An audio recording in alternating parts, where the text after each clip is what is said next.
Hi, everyone. I'm so excited today about our guest and what I might learn about a lot of things that I am interested in, but only know basic knowledge. Um, Her name is Sureya Leonara. Close, I hope. Did I pronounce it right? Sureya Leonara, you've got it. Good. And she is a holistic sex and relationship coach based in Asheville, North Carolina, right? That's Um, right. Good. I have a daughter in Wilmington, North Carolina. Oh, And lovely. yeah, I'll have to let her know about you because she's into a lot of the things we're going to talk to, and she's a counselor. Um, Soraya, you came into this work through what many would call a dark night of the soul. And I'm familiar with that myself. You went through yours at age 21. I was 40. And Mm, my dark night of the soul ended up with me going to rehab. Okay. mm. So I actually have, let's see if I get this straight now. I think 34 years sober. Wow, But congratulations. yes, and the thing about that is, um, if I didn't get sober and I kept self-medicating, I would never discover the things that I did discover, because I was Exactly. asleep. I was asleep. Right. So you're a strong believer that the greatest challenges are really our most valuable gifts. And again, I agree with you there. My first book is Raised by Wolves, Trapped by Demons. And Mm, wolves were my parents, and the demons were the men. And then later on, I found out the demons also were in me. Okay. And that was my journey. So I kind of relate to you just by your background. But what would you like to start with? What would you like to talk about first? I mean, we have so much we could talk about, chakras and meditation and empowerment. Where would you like to start? Well, I know you said that it would be great for us to get into some topics that pertain to women, especially. And, I think there's some really potent topics around that in the realms that I work in. So I guess some of those that I see come up really often is issues around boundaries, people pleasing, feeling like we can respect and honor our bodies and listen to their messages. I think that's a really important topic to get into as women, and also how that pertains to our sexuality. I think um, even a lot of women who have done a lot of self work can sometimes still have a missing gap around feeling sexually empowered and like they can express their needs and desires and draw boundaries and listen to their bodies and take up the space that they need in the realm of sexuality. So I think that whole umbrella is a really fascinating territory to get into. It is, and I know for myself that um, my sexuality when I drank was totally different from when I got sober. Oh yes. Yes, because drinking took away any inhibitions, you know, and also, I think when I got sober, there was a lot being uncovered. I was in counseling for the first 9 years of sobriety. Mhm. So I had a lot of work I was doing. And so, yeah, I think that's a good topic. And what do you think stifles or mutes a woman's sexuality? If that makes Mm. sense, that I question. love this question. I Okay. think I, I think a lot of things can do that. Sexual energy is what we're made out of. It's how we were created. It's how we all got here. And so its natural state is to flow through us and bring us this vitality and this delicious connection with our bodies, our senses, our aliveness.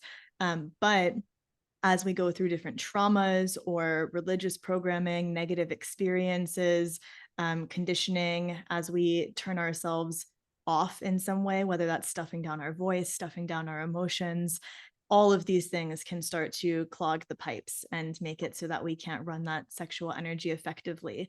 If we're in burnout, if we're pushing too hard, doing too much, demanding too much of our bodies, that will stuff our sexual energy down. If we've not been in the habit of listening to our bodies and drawing boundaries and facilitating a space that our body can trust us, to honor her in the way we navigate our sexuality. Sometimes our bodies will start speaking out through things like pain during sex or low libido. And so all of these things can tie into this. And I think what's really important to realize is that we actually have a lot of choice in how our sexual energy is running through us. A lot of women think, oh, I just have low libido. But our libido is very contextual, and there's a lot we can do to kind of turn up the brightness on it or dim it down.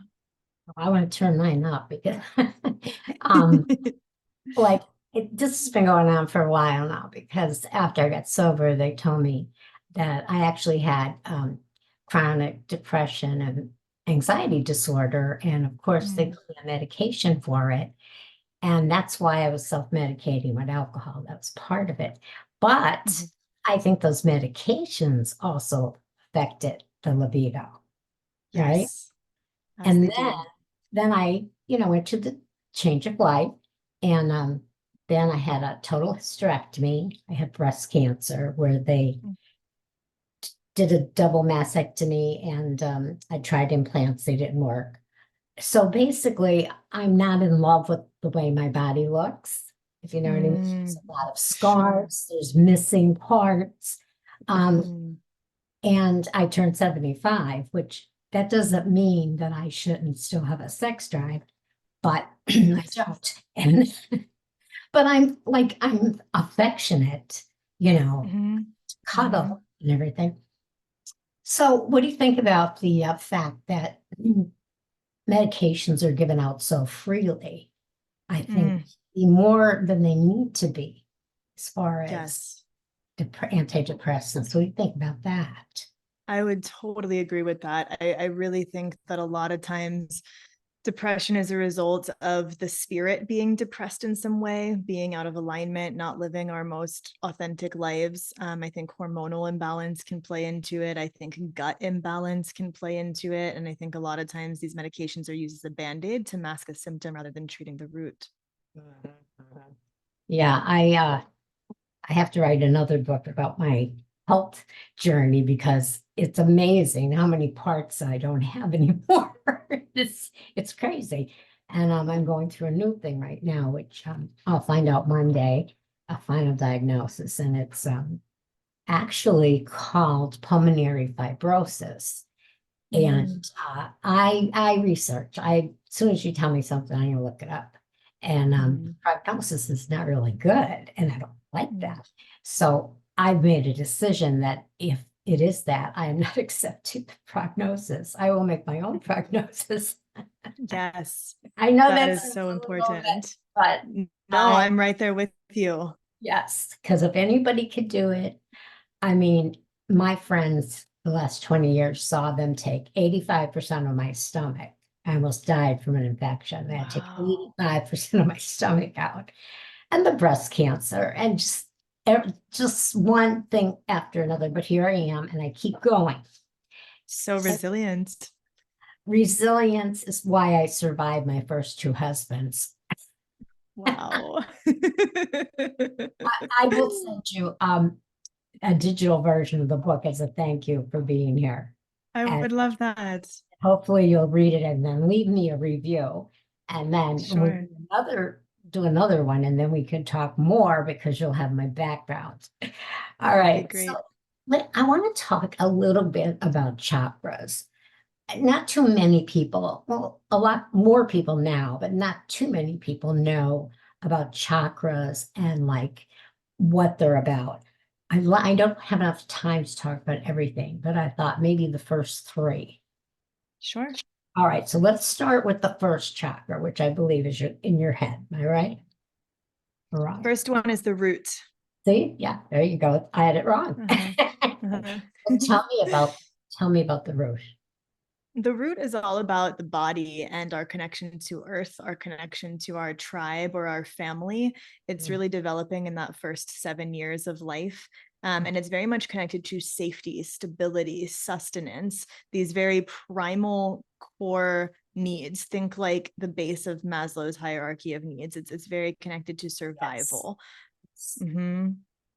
It's That's a hierarchy thing. That's in my first book too.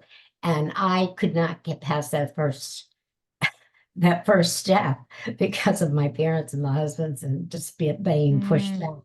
But mhm. it's interesting when you're talking about safety and 7 years old, because something happened to me when I was 5. And there was a family situation. I won't get into it. But the solution at the time, my parents thought, was to put my brother and I in an orphanage for 5 days. Mm, Now, I was 5 years old. So I think wow. that affected the root as far as Yes, safety. I did not feel safe with my own parents. So what, sure. yeah, so this makes sense. So let's go to Mhm. the second one. Where's your Well, second and one? actually, you know what would be a really interesting pathway to take with this if you're open to it is there's a very interesting way that the chakras play into how a woman's sexuality functions. And it would be kind of cool to speak to that because it will touch on each chakra and how that energy moves in a way that most people don't understand, that I think can be a huge breakthrough for Let's women do to know that. about All right, themselves. let's do that. Okay. So male and female sexual energy flows in opposite directions. So for men, it flows from root to crown. And for women, it flows from crown to root. And Mm, so it has to pass through every chakra besides the root chakra to get to the sacral one, which is the sexuality chakra. And all 7 chakras need to be nourished and activated in order for a woman to reach her full expression of her sexuality. Otherwise, she's either not going to enjoy sex as much, or she's going to experience pain, or she's going to have low libido, she's going to feel unsafe. Something is going to happen to block that full expression because we are very full spectrum in the way that we need to feel safe and connected to have that full sexual experience. So it needs to go through the sexual energy for women has to travel through the crown, which is like our connection to the cosmos, to unity consciousness, to all that is. So some sort of like spiritual connection to her partner, to life. Then it needs to flow through the third eye, which is kind of that psychic and intellectual connection. She needs to feel like there's a level of understanding between her and her partner. She needs to feel seen. Then it has to flow through the throat, which is about feeling heard, feeling like she can express herself clearly. Then into the heart, which is about feeling met emotionally, feeling met in her heart, feeling safe in her emotional expression. And that's actually the biggest one for women, is feeling met in the heart to activate their sexual energy. Then it mhm. has to go to the solar plexus, which is all about self-worth and boundaries. Can she assert her boundaries? Can she speak for what she needs and what she doesn't want? Does she feel valued by her partner? Then it gets to the sacral chakra, which is about sexuality, creativity, and emotionality. So is she sexually connected to this person? Is she attracted to them? Is there actual sexual energy flowing there? And then that root chakra also needs to feel, she needs that sense of safety, that this person is not going to hurt her, that the environment is safe. Because even though the sexual energy doesn't have to flow through the root to get to the sacral, it can backflow at the root if the root is blocked, if there's not that safety. So for a woman, she needs all of those centers to feel activated in order to reach that full sexual expression. But a lot of women will skip over some of them because they'll say, oh, well, my partner is ready to go and I'm not, so I better hurry up and get there. Or maybe she has like self-worth issues and she's trying to put a band-aid on that by being sexually wanted by somebody. And so there's ways we can kind of skip over what we need, but then we're not going to have the most fulfilling experience. That makes sense. Exactly. Oh, yeah, it totally does. And you hit on a couple of points that went right to me. The throat, um, and being heard. So I Mm, was not heard. So the first half of my life. And then I found my voice. Okay. And I started to be heard because I wrote 3 books. I have the podcast. I do speaking engagements and et cetera. I'm on, YouTube. I'm all over the place. And all of a sudden, I lost my voice, mm, literally. And I was hoarse. I would get froggy.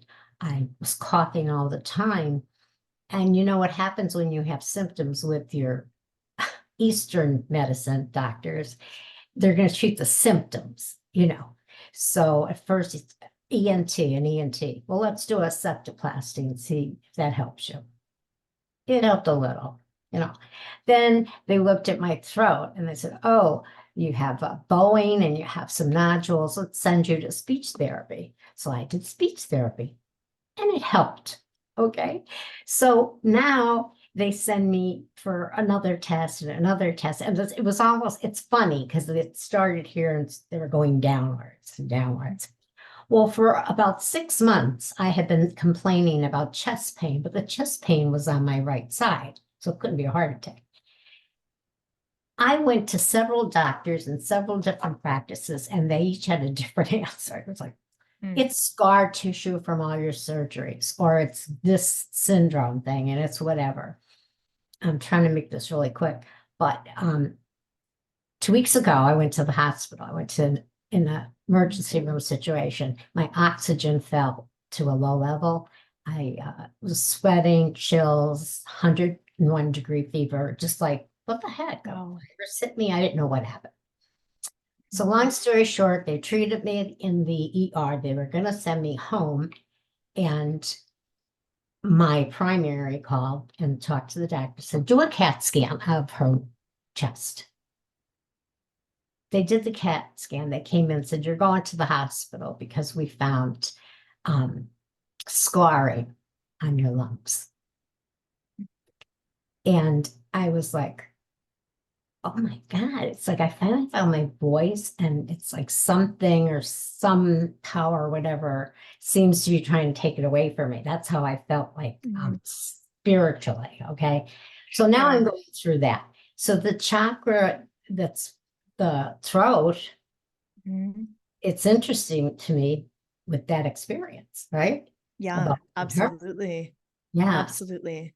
I have a plan, and everything I look up says, oh, after prognosis, it's 3 to 5 years. I'm like, oh, no. I need at least 10. So the power of belief is so strong. It's the most important thing. It is. Did you ever hear of Myrtle Fillmore? I don't know if you ever heard of her. Myrtle Fillmore, this is way back in the 20s or the 30s. She was supposed to die. I don't know if she had tuberculosis, but it was something that it was a terminal disease. And she just kept praying and praying and praying and praying. And she actually cured herself. And they wrote a book about the power of prayer and a whole movement called the Unity Movement, which is all over the world now. And there's a little booklet, you might see it somewhere, called The Daily Word. They put that out. But that's what I'm going to do. I'm just going to believe and pray to whoever's listening, because I don't know. And that's where I'm at, you know. So considering I'm like in good spirits with the diagnosis, but that's what you have to do. Sure. It's related. I could see from my childhood on, like you were just saying, you know. And I really believe illness is always a messenger from the body trying to communicate to us, like something we need to be listening to, where we're out of alignment. And so for you, you know, if your voice was suppressed for so long, of course, there's going to be issues of everything connected to the throat chakra. I've had similar things in my life as well.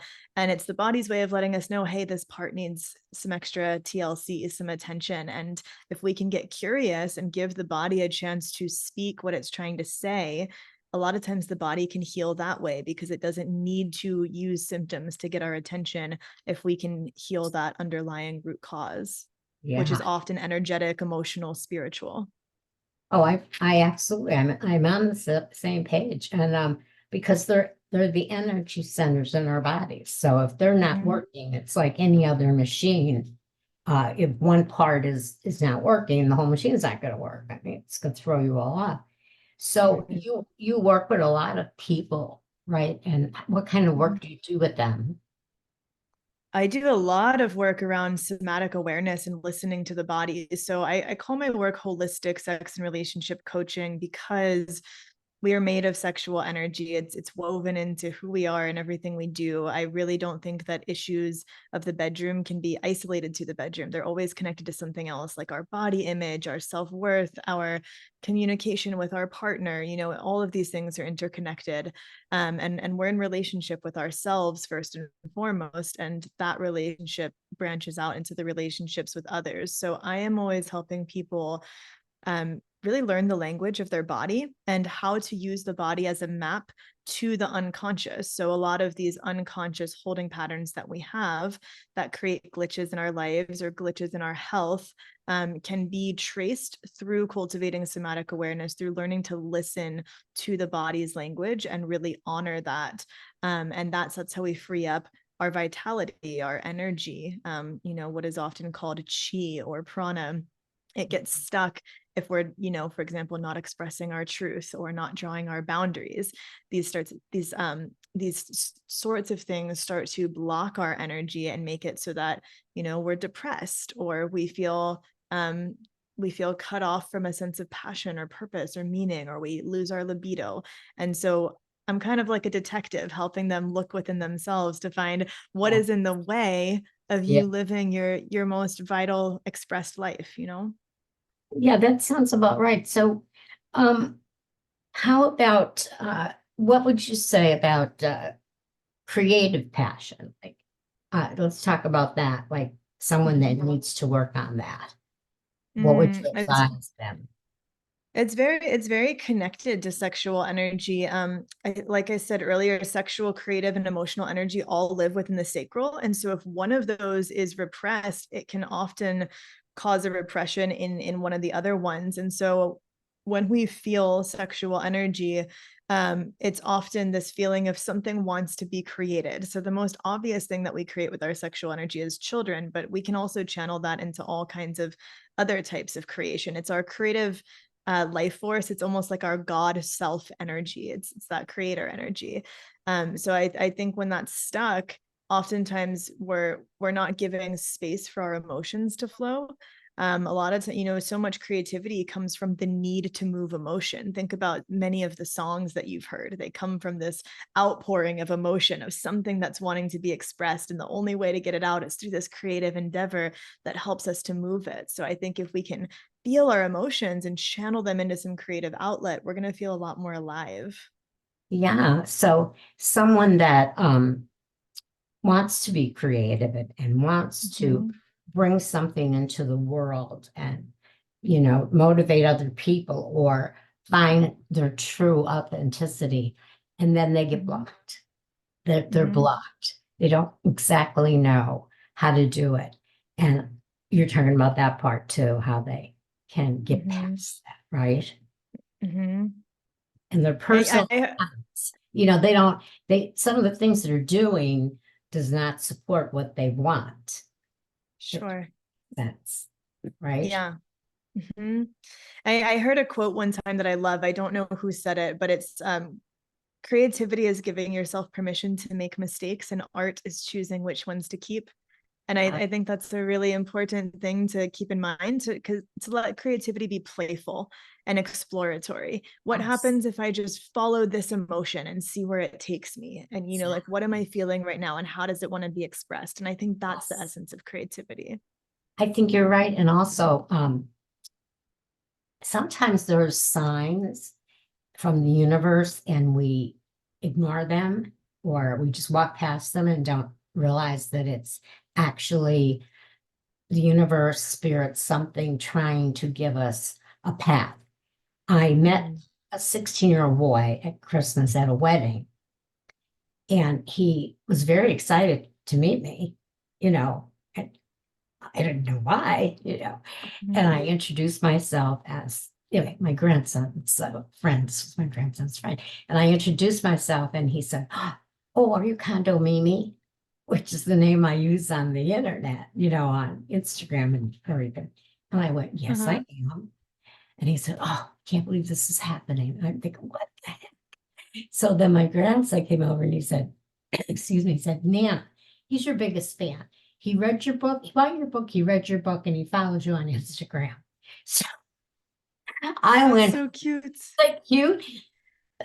But it was a message because my books, my podcast, everything is all about women. It's always about women, except my memoir, which had to be about a lot of people. And I went home and I was in the middle of writing a workbook geared towards women about healing from trauma and abuse. And I threw it out. And I started working on a workbook for any gender, not just women. And I changed, he inspired me. He inspired me Wow. to do that. So I wrote this book, and it's called Surviving Your Demons. And in the flyleaf, or whatever you want to call it, the dedication, I put, and thank you to so-and-so for giving me the spiritual, vision to write this book. So I really think that that was a divine intervention. Like that was, I I mean, love that. I was just blown away by it. I was blown away by it. Yeah, Yeah. that's amazing. Happened in December, and by February, I was rewriting the book. Wow. I So love that. you have to listen to the universe and, those voices, I think, because if you don't listen, you're going to get stuck. And that brings me to my next topic, which would be meditation and mindfulness. Now, those are things that I think would help people quite a bit. What do you think? Absolutely. And I'm actually really a fan of embodiment practices related to meditation. So, there's kind of the more masculine path of transcendence, of like sitting very still and going into that witness consciousness. And I think that has its own type of medicine. And the ones that I really like to work with are more about the embodiment practice of really being with the body, working with the senses as pathways to awakening rather than seeing them as obstacles to it. And Right. so things like movement practice, letting the breath really, really move you. And I have a beautiful practice around this that I call making love with life, that people can tune into through the show notes. But it's about really tapping into that vitality, that eros that is always moving through us, and really opening your whole system to let yourself be breathed by life. And I think it's such an incredible way to anchor into the present moment, to anchor into gratitude, to feel the aliveness of our bodies, and to give back to our bodies in a really nourishing way, where the mind gets to be quiet and we just get to let the body be nourished by the breath in a way that we often forget in our day-to-day lives. Yeah, I have done the breath meditations. I find them very, very relaxing and very useful. And sometimes I do the guided, and the silent one is the hardest one, but I try anyway. So, let me ask you, do you trust your insight, your intuition? Yes. Good answer. Because a lot of women don't. A lot of women don't. And I mean, like, I made a lot of mistakes in the first half of my life, which, of course, again, bringing up the hierarchy, where I was at, I was a naive, ignorant person. I didn't know anything, and I was blocked from learning anything or experiencing anything for a long time, So a lot of bad things had to happen for me to finally find my way. And now that's why I'm trying to help other women so they don't have to go through 40 years of hell. you know. So what like where do you feel the most at peace when you're doing in your life? Like where do you feel the most at peace? I feel the most at peace. This is easier said than done. It's something I'm working on all the time. But when I let go of trying to control the way the currents are flowing, or when I stop trying to push the river along faster, when I can just allow myself to be carried by the currents, and I trust that they're taking me somewhere more aligned than what my little human mind could imagine, because our egos can attach to what we think is supposed to happen. We think we know what's best for us. And sometimes there's some crazy magical thing that is far more incredible than what we could imagine that's right around the corner. And we keep getting in the way of it happening because we're attached to the way we think it's supposed to go. And so my practice is, can I let go and soften and surrender and align with the Tao and let myself be carried by the currents and trust that they're taking me somewhere in alignment. Yeah, I go through that a lot of things like it's denial, and then I get upset, I get angry about it, and then I got to get to acceptance and go with the flow and believe that it's going to take me somewhere good. So this was really great. So you can help men and women. You don't just work with women, right? Right. I actually specialized in working with men for a while, and now I work with men, women, and couples. Very good. And you help them with self-discovery and well-being and sexual problems, things like that, right? Yeah, and really tapping into a sense of sacred sexuality where it gets to be this full spectrum experience of merging the sexual with the spiritual and getting to have this very multi-dimensional, beautiful experience with it. That's not just confined to the genitals, but is really, moving through all the chakras like we talked about earlier. Yeah, and that sort of sounds like the Kama Sutra that has the different positions and things. Sure. Yeah. I work through a tantric and a Taoist lens. So very like vast spiritual concepts that get poured into it. Oh, that sounds great. So people can type in, what if they type in to find your website? Sureyaleonara.com. And I believe that'll be in the show notes, right? Because it's a little bit of a tricky one to spell. Yeah, it's Yes. Sureya.com. It's pretty easy. Okay, I'll Yeah. put a link in too. Okay. Perfect. And they Thank can you get so my much. making. Yeah. Yeah. Thank you Okay. so much for having me. And that making love with life meditation practice that I told you about will be in the show notes as well. And then I also have a podcast called Nectar, Sex, and Soul if anyone wants to come hang out. Yeah. But thank you so much for having me today, Mimi. This has been lovely. Thank you. It has been. So email me those things and I'll put them on the notes. I want to make sure I get them right. And I hope that you'll come back again because Awesome. Thank you. I'd love we have to. so much more we can talk about. We have so much in common.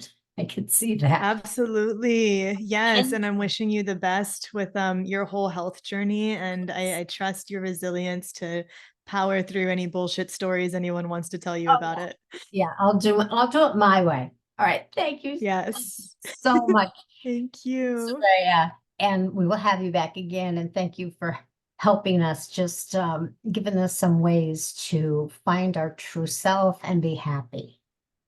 Right? Absolutely. My pleasure. Okay, remember everybody, you're the only one that counts. Love yourself. Don't worry about anybody else loving you. You love you.